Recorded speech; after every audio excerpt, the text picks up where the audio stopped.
organization that works on food systems, building a stronger, more healthful, just and sustainable food system.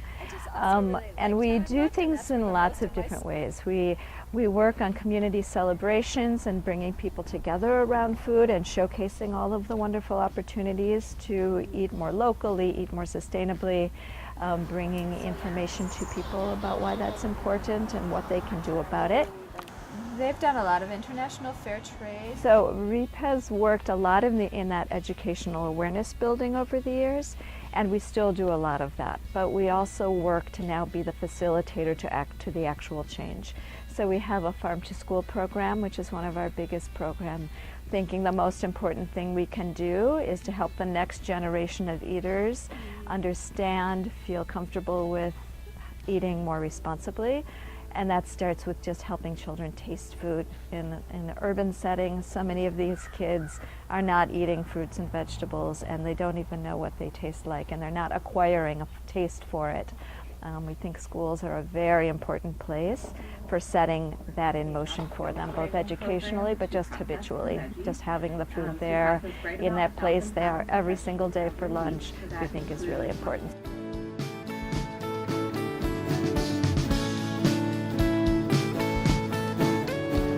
We also do a farm to restaurant program. So it's called Buy Fresh, Buy Local, and it's part of a national chapter of Buy Fresh, Buy Local initiatives. So our Buy Fresh, Buy Local chapter is working with restaurants to facilitate more use of fresh farm products and helping chefs make those connections to local farms. And there are chefs that have been doing this for over time, for 10 years, and then there are chefs that are just starting to come to that. So our job with that is to both, we call it kind of matchmaking with the farm and chef, but also marriage counseling when the relationships aren't going as smoothly as they could, to help them work through those problems, and then the PR agent to help tell those stories to the community. What has also been exciting about that program, it's kind of trickled out of just being restaurants, and the local hospitals and healthcare institutions are also starting to come on board and wanting to be part of this.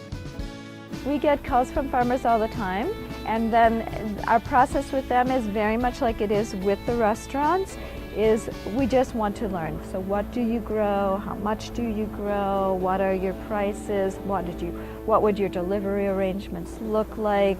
And then the last is the celebration. So we work with the community to bring awareness, but always in a joyful way. So our celebrations, we do a big festival in the fall called the Food for Thought Festival. That's every September. This will be our 15th year doing that.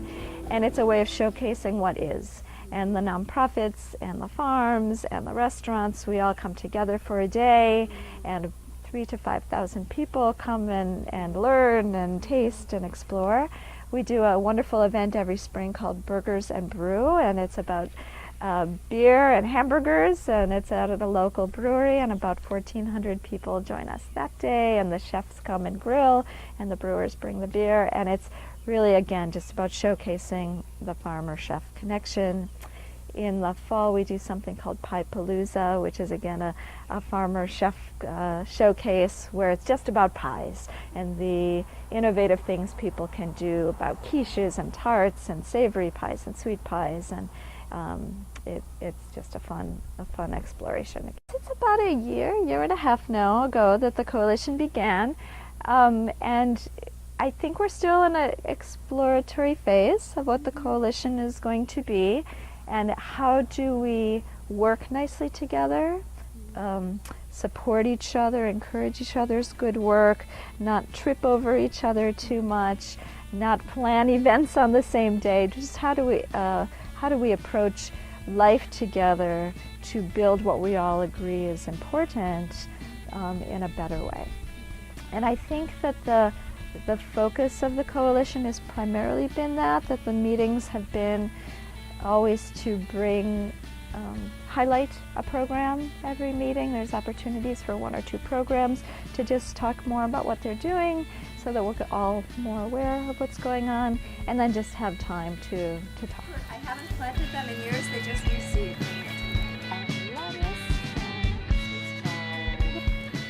decide to plant potatoes, it's whatever happens. I think the challenge for the Food Coalition right now is still a little bit of that internal identity. What is, I don't know that we've identified our core capacity because of the way people were invited to join. It wasn't a coalition that grew out of the individual organization saying, this is what we need to come together to have this coalition. It was people being invited through the Dane County Food Council and the extension saying, we see this, there's all these disparate pieces in our community. Can we as the extension help pull that back together through this coalition? Let's invite these people to explore what that could be together. And we're just still clearly in that exploration phase. So that I think is still the challenge a little bit of the coalition, is the clarity of why and what we try to get.